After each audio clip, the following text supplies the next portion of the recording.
There is it says live. So,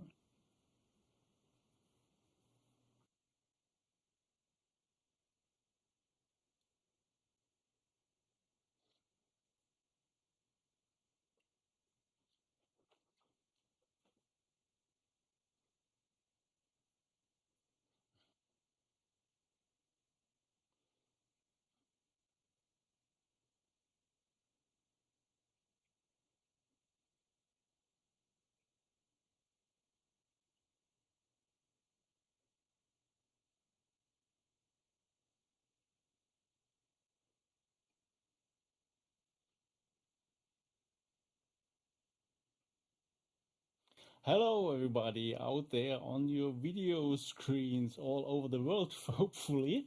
So yeah, I'm here with Odo, and we had this crazy idea to do a community talk because there's none so far, so we had to start our own one. And we bring some guests, which is the idea, into the talk, and we will talk a bit about Bitwig, new features, new versions, and what people do about it. So back to Odo.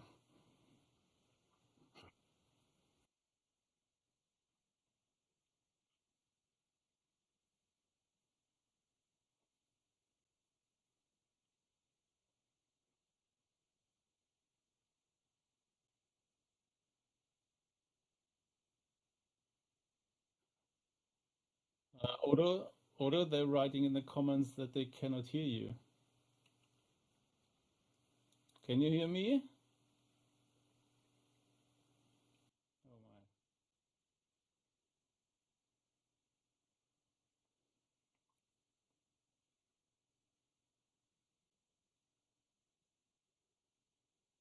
Okay, they can hear me. They can hear me, so it's only you. Let me try something. So now I'm directly on the channel and people can hear me. Okay. So this Let's was start again. this was the first. No, we don't have to start again because people did hear you. So at the end, I just say you very warm welcome to the podcast BiCoTa. Jürgen introduced something about the podcast as well. And we have to introduce a little bit of the technique, what we are doing with this podcast. So I start over. The podcast will be regularly recorded in a live stream on YouTube every 2 to 4 months, depending a little on the Bitwig release schedule and maybe some other big Bitwig related news. Just to keep you heavily irritated, we will alternate the live stream between my YouTube channel, Udo Sendaidokai, and Jürgen Moßgraber's YouTube channel, Moss. But the announcement will be always on both channels, so you won't miss it if you by accident didn't subscribe to both of our channels. And additionally, there is a nice old-fashioned blog with a podcast feed for your personal enjoyment that you can subscribe with the world's best podcatcher app, for example, the free AntennaPod or some other app for your smartphone or your operating system supports. And for sure, high respecting your data privacy. All the information is noted down in the video description and as well on the linked blog, aka podcast article. And as a modern world citizen, you know that you can support us with later commenting the live stream with, for example, hate speech like I dish the grifts and I like to eat, or more specific topics like I don't like to use scales with sharps, I think they are too edgy, or just pure love and poems. But as I said, you know how it works. If you like to see and hear more episodes of this podcast, do the social media quartet, like, subscribe, comment, and share the podcast and its guests massively. So thank you very much. And I hand over to Jürgen, who you may know or you should know. And if you don't know, maybe Jürgen, tell something about yourself, who you are, and what you are doing in this whole community thing. Yeah, hello everybody again. I hope now everybody can hear us both. And yeah, what am I doing? I guess if you're a Bitwig user, you heard about me. I'm doing the Driven by Moss extension for Bitwig, which supports many controllers and also other open source software. And I'm also a Bitwig user myself for making music. And yeah, maybe that's enough for an introduction. How did you come to Bitwig, Odo? I came to Bitwig because I used other softwares before, and I'm doing music since a longer time, but not so intensively. And one day I thought, okay, I need to dive in a little bit more in this whole stuff. And my background is very IT related, so I'm nerdish by nature and a Linux enthusiast. And one of the first things that struck me with Bitwig was that it was available for Linux. And there were or there are some alternatives on Linux, but I came from a little different side. And then a friend of mine told me, oh, come on, look at Bitwig. And I tried it and I felt in love. I think after I've seen it, I bought it maybe 2 hours later or something. So I was completely convinced because everything, I looked at it and it just struck me from the workflow and everything I saw in the first 2 hours. And then I thought, okay, I will buy that, I will try that. And I felt in love with that. So that's my way. But let's now introduce our guests. We have 2 really nice guests here on the show. I put them on the screen so you see on the one hand Pat Cupo and on the other hand Synthmill. Exactly. So I always have to look where they are exactly because I don't know where they are in the stream. So let's start with Pat. Pat, you're from the US. Maybe you want to tell something about yourself to the people. They may not know you. I hope that everybody knows you, but maybe there's 1 or 2 guy who doesn't know you. So please, Pat, tell something. Sure. Thank you very much. Hey, everyone. I'm Pat Cupo. I have, you might know me from some Bitwig videos, official videos that I've done. I've been a Bitwig user since, I think, 2019. I'm a Bitwig certified trainer, and I like to use Bitwig for making music. I use it for teaching myself and teaching other people.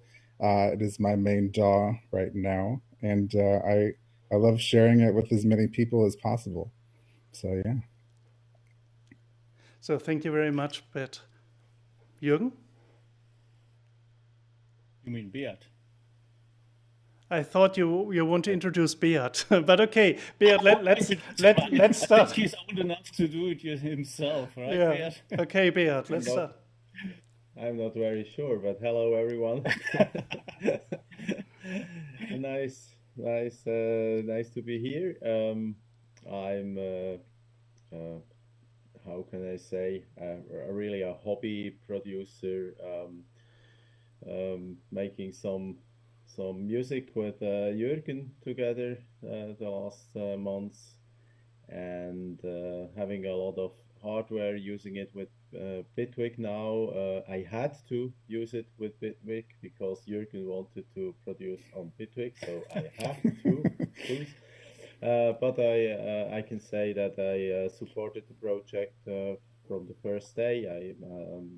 I didn't use it from the first day, but I supported it. I bought the first version because I was really smashed about the things they want to make with it, and as an alternative to Ableton, what I was using for the creative process, and then always transferring the project to a timeline DAW like the Studio One, and because the Ranger in Ableton was shitty, and I don't want to say if it's shitty again. I don't know, but I was really very impressed about the things they want to make, and I'm using Bitwig now, but I think I'm 10% into the program as you are, so I'm just can give an input or inputs from a hobby user like me, and yeah, I'm happy to be with you.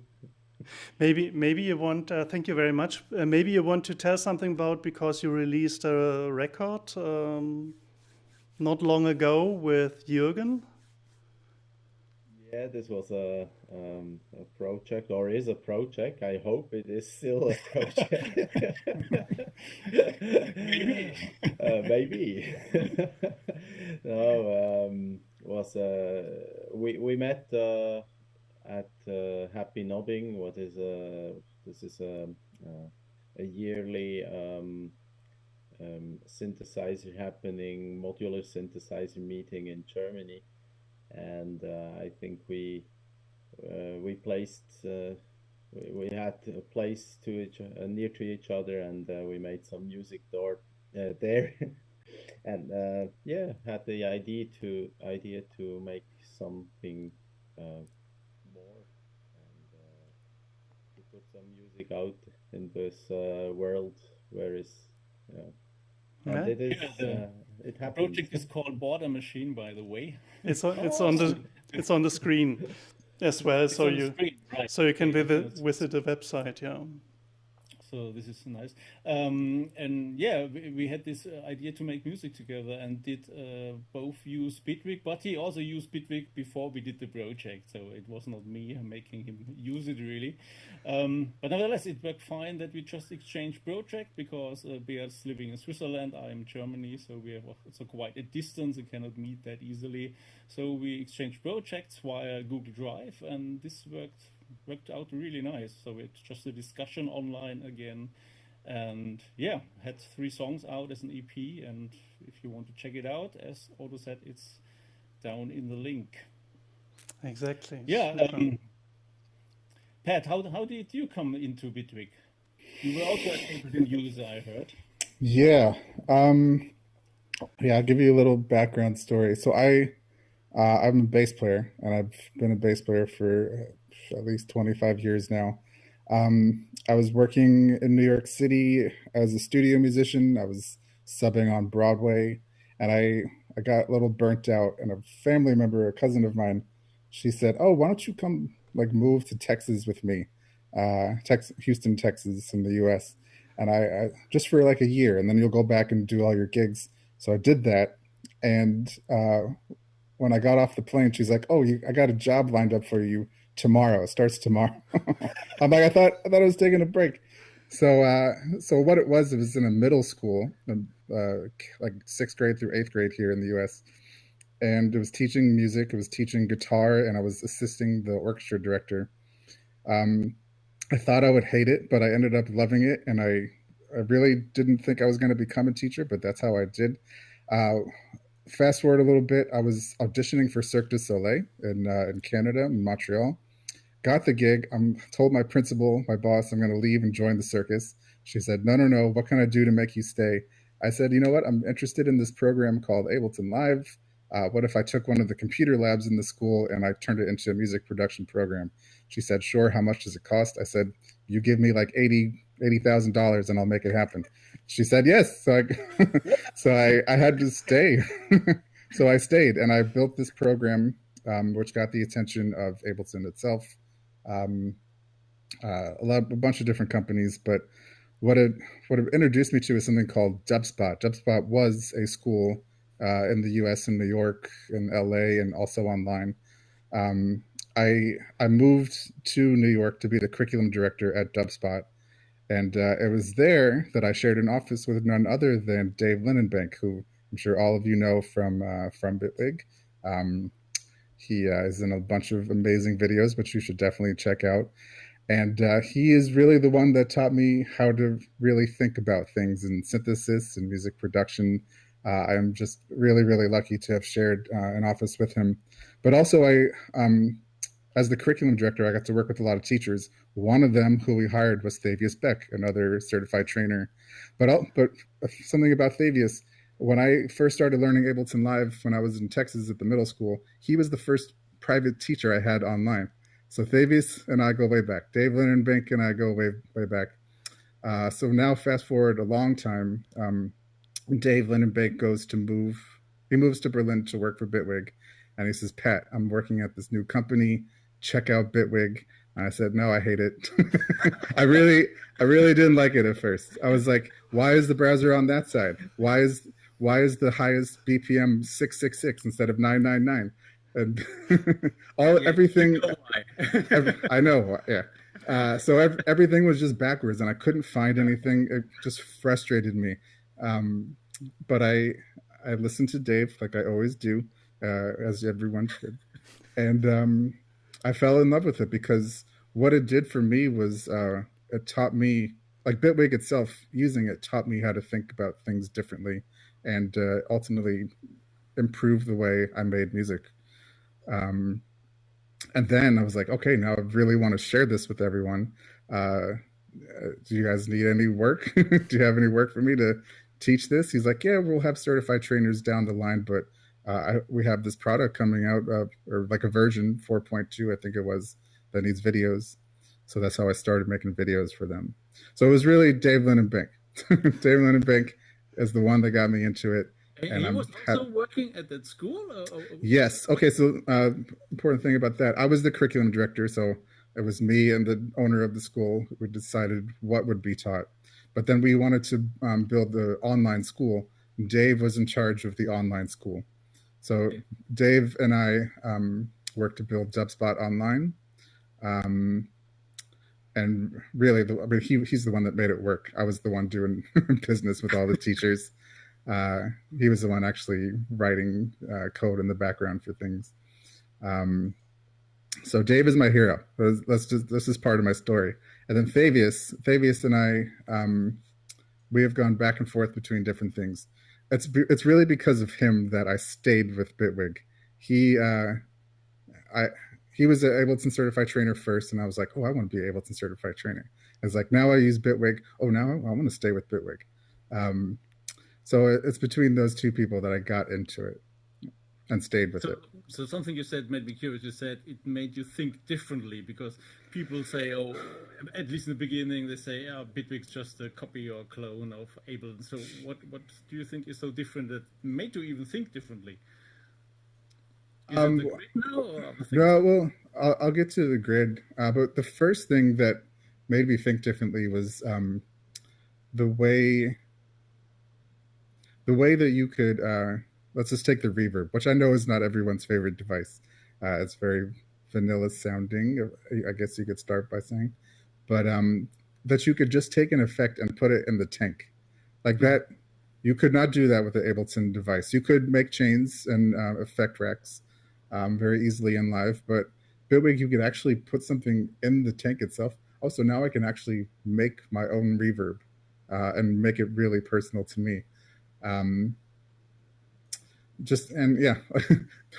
of the weird things at first was like, oh, I can have a MIDI effect after the instrument. Why would I ever want to do that? And then I learned different reasons why you'd want to do that. I mean, they're very esoteric, but I know there's a international audience. I don't want to use my big esoteric words, sorry.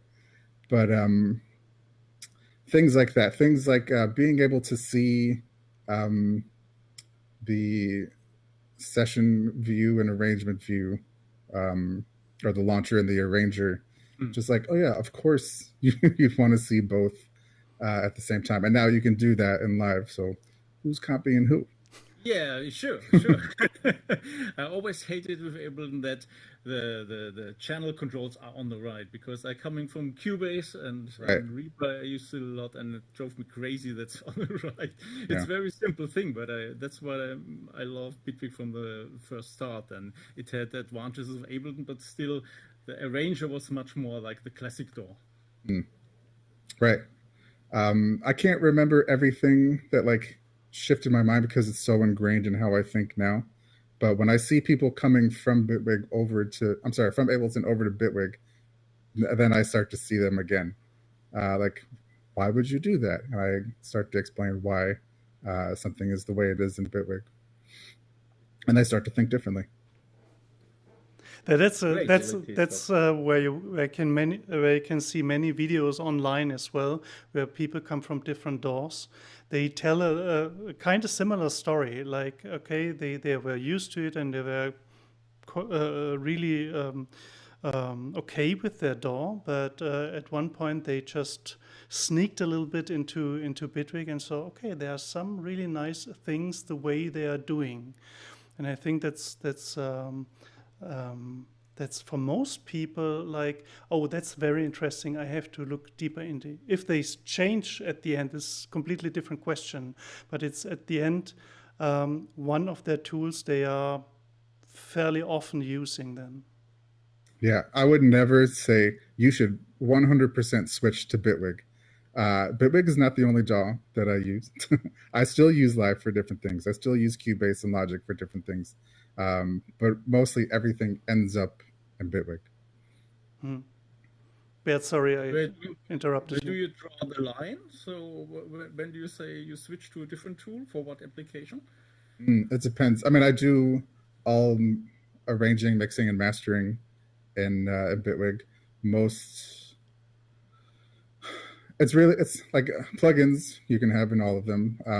The grid is where I usually live for all sound design things, but like I really miss. I don't know if we're getting into all the feature requests yet, but I really miss things like MIDI comping.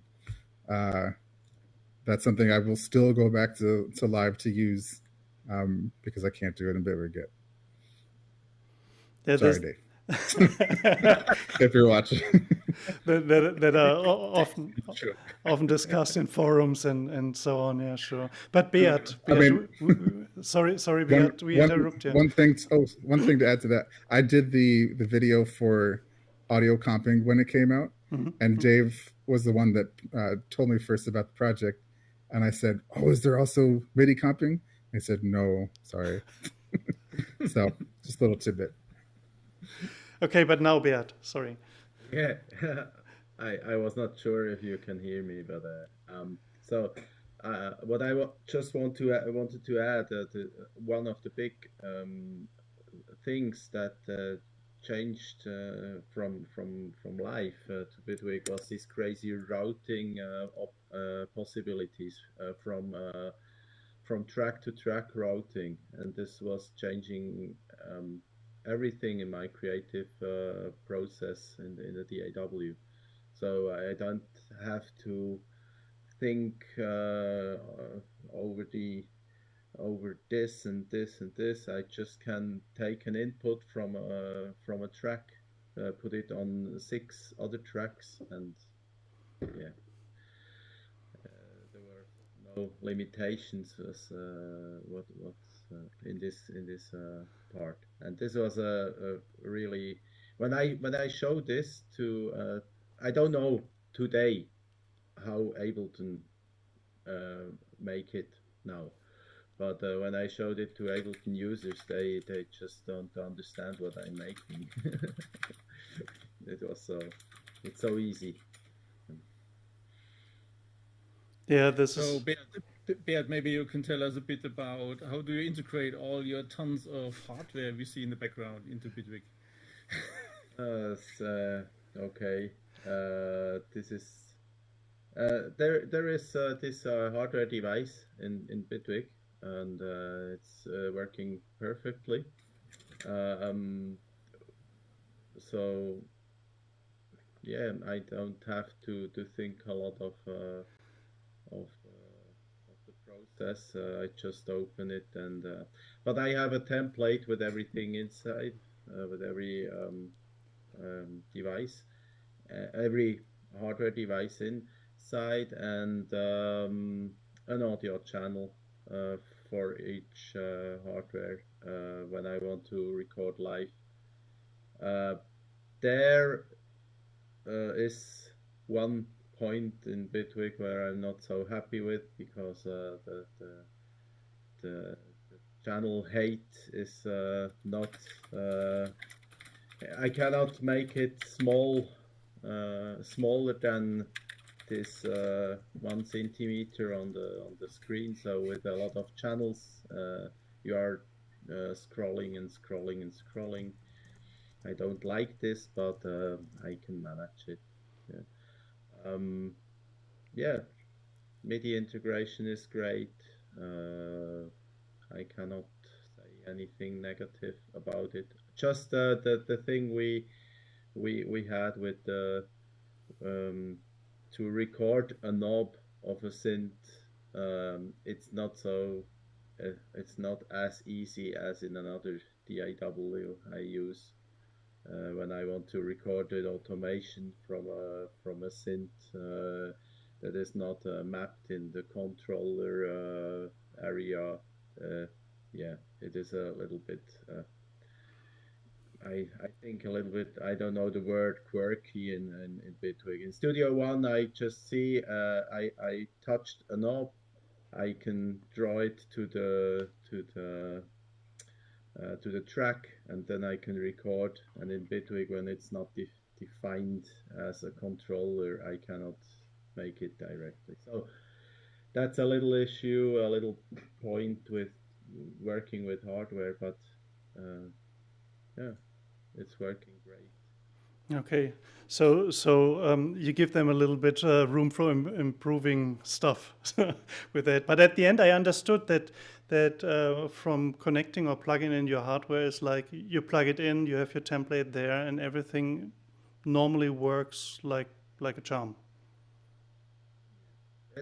Yeah, the hardware instrument you mentioned, that's really the thing to do. That's one of the main points that made me switch, because in Cubase that's a nightmare to set this up. You need to have different tracks and everything, and also in Ableton it wasn't that nice. And Bitwig it's so simple. You just put in the device, select the MIDI output and an audio input, and it's just working. And you can add already effects after it, and that's really good. Another thing that is not perfect yet is when you have different setups with the same audio interface, that you cannot save a setup. So today or live, I'm using the audio inputs 1, 2, 3 for this device, 5, 4, 5, 6 for this. So I'd like to save this as my live setup, and when I'm in channel 17 and 18, this is another thing I'd like to have a possibility to save it, but yeah. No DAW is perfect. Yeah. Yeah. But also a nice feature with that is that you see the input volume on the channel where there is something happening. That's really helpful if you have a lot of inputs to see on which one is activity. So, Oda, do you wanted to say something? No, I don't want to say something. At the end, I want to say something, sure. But I didn't want to interrupt Beat again because I was interrupting him earlier so much. So. Okay, so something, Pat, you told me you actually a bass player. So I was wondering a bit, how does a bass player get into sound design? How did that happen? I guess the easy answer for that is I've always loved pedals, guitar pedals. There's like one memory of mine back in the day of like band members and friends of mine would go to, like, here we have Guitar Center. I don't know what you guys have there, like Toman. Yeah. Yeah, we have Guitar Center here. So we would go there and try all the different guitars, and I'm like, hey, Guitar Center guy, what's all this? He's like, oh, these are pedals. You're a bass player. You don't need this stuff. I was like, well, well, let me just try them. And I plugged in, and I was blown away by how different my my bass could sound. Sometimes it didn't even sound like a bass. I didn't know what a square wave fuzz then, that like a fuzz pedal was doing to my to the waveform or the sound. But it was really pedals. And when I got into Ableton, it was really like my approach to any DAW is that it is a recording device. First of all, my approach to and philosophy to recording is that it's meant to capture a performance. So really, I'm always just recording all the time, just getting audio into the DAW. But after that, it is mangling it and destroying it and doing everything that I can to it to express how I'm feeling that day. But it was really through pedals that I got into sound design. When I was on I used to work on a cruise ship as a bass player. and I was playing upright bass and I was playing electric bass, and it was like classical and jazz and opera and musicals, and I needed something to like some kind of outlet. So I went to a bunch of different music stores and bought some pedals, and during our off time when we were not performing, I would just go crazy with all these new effects that I bought. I also bought my first Eurorack module gear on that cruise ship. So that's how my On the cruise ship, how did you yeah. get it? It was just in the store. So like every single day we would port in a different city. Oh, One of okay. them had a really good music store in Oregon, Pacific Northwest of the United States. And I bought my first little thing there, my first rack and everything. And then I got into like Make Noise everything and IntelliGel everything. So I was into modular, but then after the cruise ship, I started working at Electro Harmonics, which is a guitar pedal company, following my passion for it.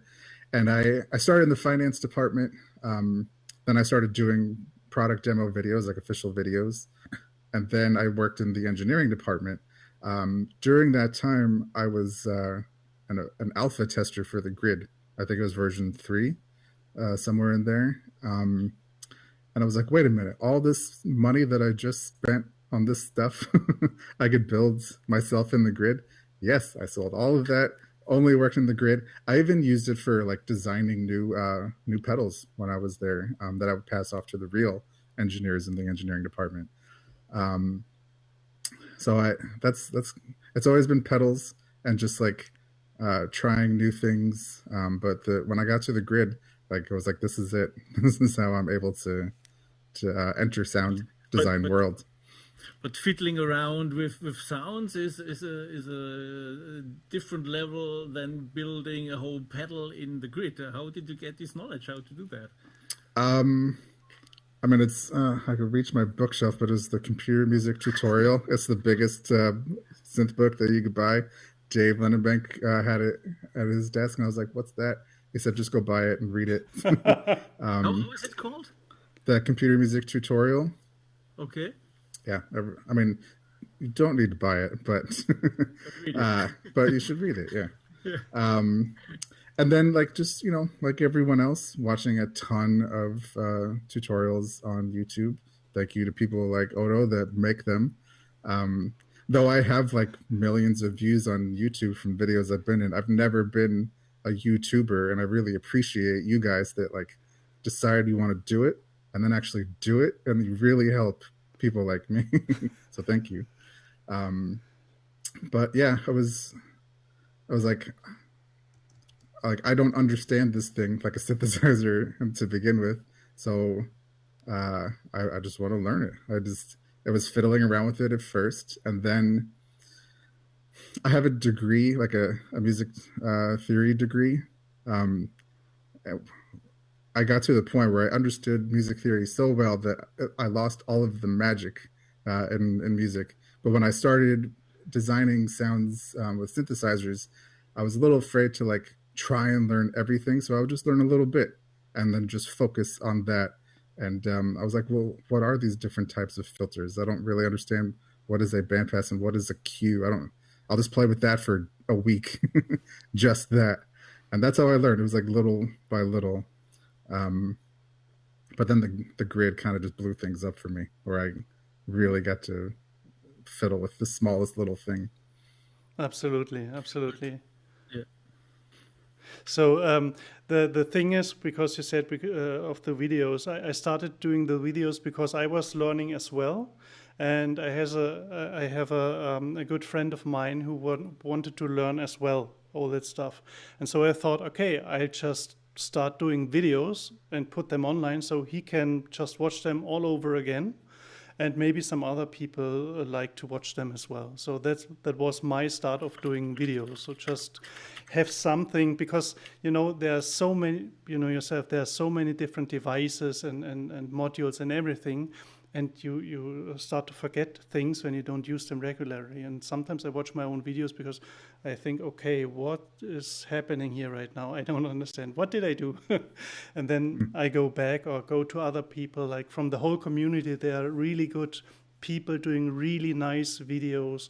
You mentioned Dave Lindbank a lot of times. He did recently 2 really great videos. In that sense, you described him a little bit, like thinking in a different way of creating music or using things to create music. And a lot of people, like for example, as well, Polarity-Glitch or all the other people who creating videos, always have some nice ways of thinking differently on music and creating them with Bitwig. Yeah, I've watched all of them. I mean, like I'm a certified trainer, yes, but that doesn't mean I know everything about everything, and I have to watch everyone else to learn new things. I mean, I hope people have watched videos, and I mean they're kind of the product demos / tutorials, so they're not full tutorials. But there was one tutorial video that I did with for Bitwig, was with Alex. You might know him as Mylar Melodies. If you go to my certified trainer page, there's a link to that video. That's me actually like really teaching. So if you want to check that out, that's kind of the only real tutorial video I've ever done. I mean, that's very helpful in kind of explaining how the things work. For example, the latest addition to the Bitwig 5.2 was the Compressor Plus. And you explained a lot with Compressor Plus. And Dave did a video as well with Sonic State, I think. And those 2 videos solved a lot of question marks I had in mind when I first saw that device. And that is so helpful when people start talking about this and explaining a little bit how things work. And even if you do a lot of videos or just one in a month or a year or so on, this is very, very helpful. Yeah, I mean, one thing I wish there was more of in the Bitwig community, since this is a community talk.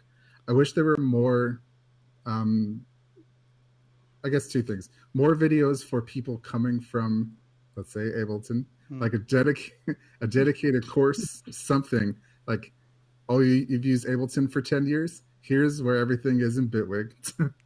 Here's how to start thinking a little differently. But also just more general videos for beginners. Most of the people that I work with, when they contact me through Bitwig's website, are beginners. And they love, like, I mean, I'll watch Polarity all day, but I don't know if I'm pronouncing his name correctly. Correct. But I'll watch him all day, but like I know beginners will see it and they'll be like, this is so impressive, but I have no idea what the first thing that's going on is. That's where I come in. I'm teaching them. I wish people in the Bitwig community would help beginners more. That's what I'm saying. With a challenge to all of you. Yeah. Okay. So we take this as a homework. Yeah. So, but now you really made me curious. How do you become a certified trainer? What do they make them jump through? Which hoops? Sure. I mean, yeah, it is little jumping through some hoops. So it is. I mean, you should have all seen it advertised. I think you'll probably see it twice a year through Bitwig's social media channels. And maybe there's a newsletter about it, but I think it's through it's either through Ask Audio or Ask Video. It's the same company. I can't remember what it's called. But there is a certified trainer that runs the whole thing. And when I did it, and I think it's still Fabius Beck that runs it, what you do is, I think it's about a week's worth of training that he does for you. But it's not just like, here's Bitwig. He's not teaching us Bitwig. He's teaching us like how to think about Bitwig, how to also teach Bitwig, and how to present Bitwig when we're on video, mostly. So the whole thing is you do a class with him. Also, Ask Audio, Ask Video has a bunch of courses that Fabius has made. If you go into the help section of Bitwig, you'll see a lot of them there as official courses that you could take, and I think you should if you are just a beginner. But yeah, you definitely have to go through all of those, and then you'll do a live Zoom course with with Fabius, and then you'll have homework to do, and you present your homework the next day. But by the end, your final assignment to say like you can be certified is you have to pass all of the courses through Ask Audio first of all, and they are graded. Then the last thing is you have to do a 5 to 10 minute presentation, just like a video that you would do on YouTube. So like any of you out there that make Bitwig tutorials, you should consider this. I mean, it's not just like for the clout, not to just say that I'm a Bitwig certified trainer. It could get you work. But if anyone is considering doing this, yes, you should really, really know Bitwig inside and out. Before taking the course and during, I read the manual like at least 3 times, like back and front, which Dave wrote, by the way. And other people help, I'm sure, but Dave is the one that does that. And the other thing is I would really just focus on what it means to be a teacher, how to teach. Like this is stuff outside of Bitwig, because yeah, you could just go and make YouTube tutorials, but if you're going to make money from this, that comes from working with people either one-on-one or in classes, and you're going to have to learn how to teach. So learn Bitwig really well and learn how to teach, like actually working with people. And if you watch my video with Alex, Mylar Melodies from Gear for Music, that's what I'm doing. So if you want to see, I'm not going to say it's a master class, but I think I did an okay job. It was fantastic. As I said before when we were talking before the show, I just wanted to sneak in a little bit, but then I watched the whole show because I was so fascinated. Like, wow, this is really nice. This gives a really warm atmosphere and just embraces everything your student is asking. And this was really nice. And everybody should watch that to get a clue how you are teaching if they're interested to get some courses from you. Yeah, I mean, if you go to my certified trainer page, you should be able to contact me through there. Yeah, I could teach you Bitwig, but if you're interested in learning how to teach, my full-time job, and this is something I think the Bitwig community has in common, we probably all have full-time jobs and make music when we're not doing that job. My full-time job is I'm an instructional designer at a college, at Manhattan School of Music here in New York City. What I do is I work with teachers and help them build their courses. So if you want to learn how to teach, get in touch with me. I can help you. Really nice. Thank you very much. Yeah, and talking about music, so let's make a little switch. So Beat, I heard you just played live with Bitwig as well. How did that work out? Yeah, that I used Bitwig as a effect processor thing. So I routed every audio from the different synths I used. I routed it through Bitwig and used different plugins for effects, just to reduce a little bit of cabling with that I don't have external effect pedals with me again, and so it worked very well. I made the stupid thing to use a beta version for a live gig, but it worked very well because it had a reason, because they fixed this program change issue, and I was so happy that they fixed it. I used it really to program change it, to make the program changes between tracks, and it worked very well. So with program changes, you mean that Bitwig sends out a program change to a hardware device? To every hardware device I use, yes. Yeah. And you had that in a clip, or where did you put that? In a clip, yeah. Okay. I had also a clip and then an automation value. So it worked. It could be, I don't know how they could make it better, but it is a little bit quirky to make this automation. It's the old Ableton trick, right? Yeah, and that's one thing I don't like yet that you cannot scale these automation things. When you have an automation track like this, and you have to change one value with for from 1 to 3, it's a little bit quirky. I know you can touch the point and then put the value in, but when you have to make this for 8 devices, it's a little annoying. But yeah, in the end, I think it worked very well. I had to place a scene, an empty scene, at on the start to really get Bitwig to in the state to send these program changes when I started the second scene. I don't know why, but then it worked. Okay, so and the plugins you use for the effects, are you also controlling them? Are you using controllers, so hardware controllers for that?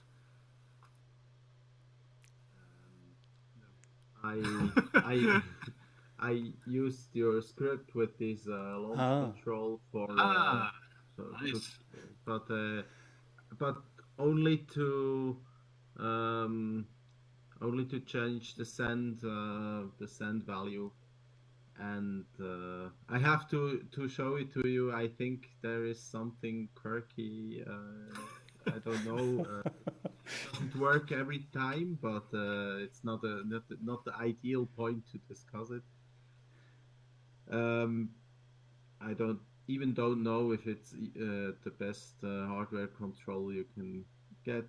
I don't think so too, but it worked. It worked as it has, and yeah. You get the job done. Great. Yeah. So this is another thing. You're driven by Moz tools or scripts or extensions at the end in Bitwig. This is really one thing. If I wouldn't be convinced to use Bitwig, this would be really one part to use Bitwig, because I had made some videos lately about the generic flexi script that you put also in your collection of really extensive scripts for different controllers, and this is one part to get really the optimum out of your controllers, if you like that. Because I always had the problem, even when I still used Ableton and everything, was I had good controllers, but they are really not like good supported, good made scripts for the controllers, for the different DAWs.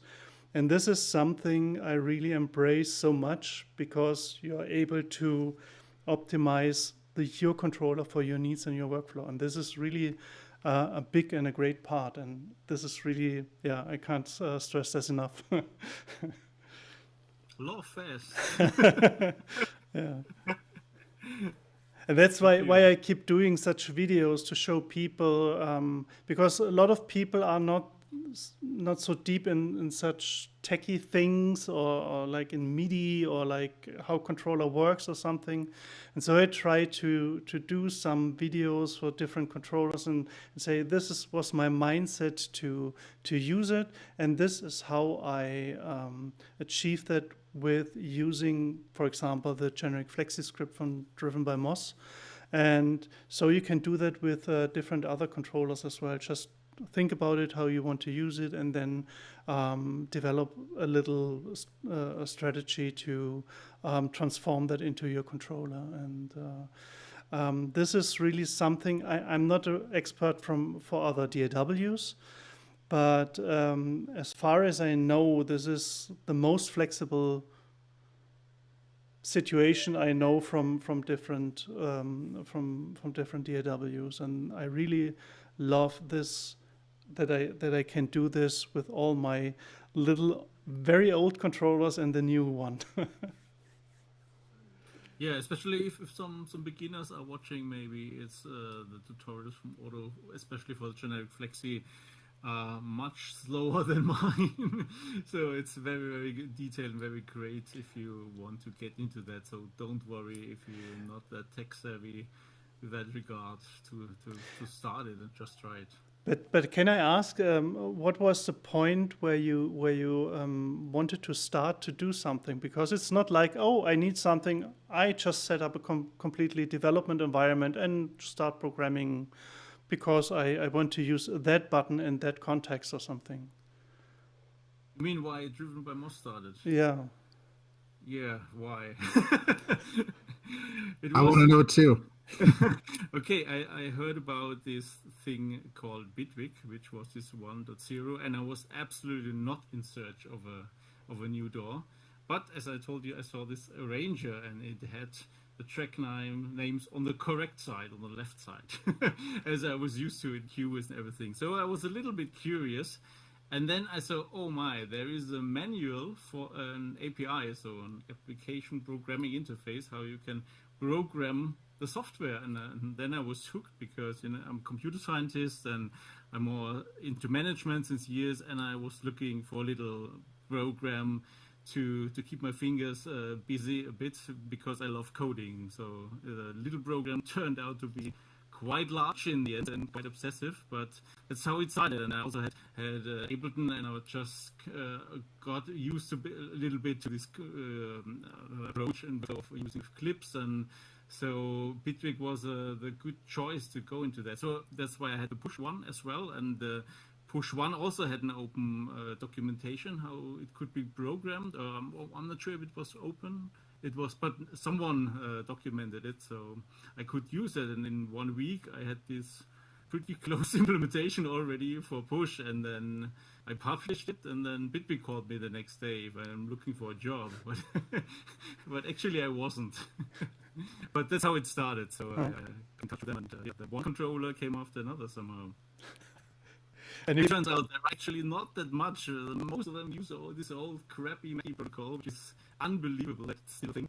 And yeah, that's really some lazy developers there for hardware controllers, which is a shame because they could do so much more nowadays. Yeah, you're supporting different protocols like MIDI, then the Mackie, then Open Sound Control as well. Yeah. And did I forget something? Yeah, there's Hui is also an even older Mackie protocol, which you cannot believe this new Yamaha desk, which is about, what does it cost? 4,000 euro or something? Okay. Or your other currencies. Same thing. They implemented Hui. Okay. Yeah, because lots of people writing me now if I can do some more features in Hui. This is unbelievable. Okay, so you guys have interest in talking a little bit about the new version, the new beta that is upcoming, or the new version that is upcoming from the beta right now, about some new features and stuff, some new devices or things that you liked already, what you read right now. Beat, do you have something you liked about the new version? Doesn't have to be a device or plugin, or maybe a workflow thing you like?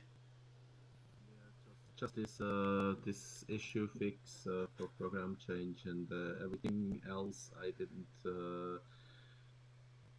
try it yet. I don't really care about devices. I have a lot of devices, and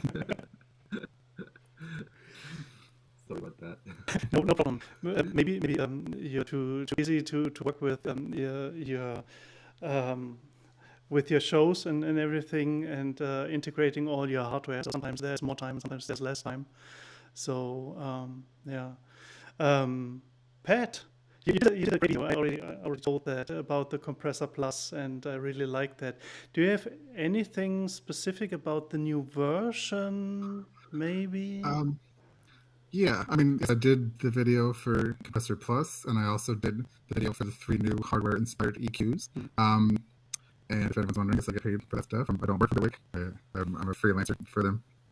But like right, I wasn't looking for a new compressor. I wasn't looking for new EQs. But I do like that. Like, each one of them makes me think a little bit. Like, Compressor Plus definitely made me think about compression a little bit differently. It made me hear compression differently as well. Like I'm not a great mixer. I'm not a great master engineer. I do it because 10 years ago the thing was you have to learn everything. So I did. Yeah, Compressor Plus made me see and think about compression differently. I don't know if I can articulate it that well, but like because at first that was a multi-band compressor, that it was really like a unified process. And by the way, like they send it to me. I'm like, what is this? There's their manual yet? They're like, no, go figure it out. So I do. Okay. So I don't know. I don't know if you guys are into jazz at all, but I feel like the piano player and like John Coltrane Giant Steps, like recording John Coltrane is blowing on Giant Steps, and then they're like, okay, piano player, you take it solo now. And he's like, I guess I'll try. That's how I feel when I'm doing these videos. Okay. So I'm learning it like on the spot, and then I'm making a video like a few days later.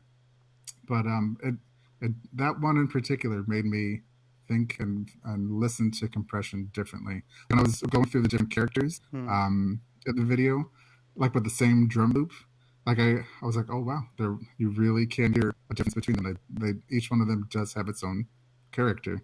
And what I would do myself is I would just run all of my samples through it and try and get a different sound for everything. But yeah, I guess I'm not usually the person that's like, I want all these new features. I need all these new things. So I do have a list of things that I want to complain about. That's on my wish list. Book or not? Oh yeah, I wrote a whole book. But like when something new comes in and is in my face, and I have to learn it. Like it does take you in different directions. And Compressor Plus, maybe not so much the EQs because I already had plugins from EU and UA that did the same thing. I did like the visualizers on them; those are helpful to see what's actually going on. Yeah, so there's as every new plugin that I get a piece of hardware, I wasn't for it, but it made me think differently, and that's always what I'm going for, is to think in different ways that I wouldn't normally. So I'm thankful for every new version that comes out. Yeah, I'm always amazed about the new devices, but I'm amazed about the whole workflow things they are doing in the back, and not only the new hardware inspired engine for displaying things. I don't mean that was very impressive that they did that. I know that's a really big thing, even if you can't see it so much. But mostly on different parts they do, like adjusting maybe shortcuts or doing things to the whole workflow, because that's always a thing I'm using every day or every time I'm using Bitwig thousands of times. And if there's something that is made easier, better, more optimized, the whole workflow is better. And if I have some ideas in my head and I have to use complicated workaround, the idea vanishes away. So it's always the fight in between. Catch the idea and put it on the sheet, or just lose it because you have to deal with some, oh no, I have to do it like this way, oh no, that doesn't work in that direction, I have to do it, and everything's not everything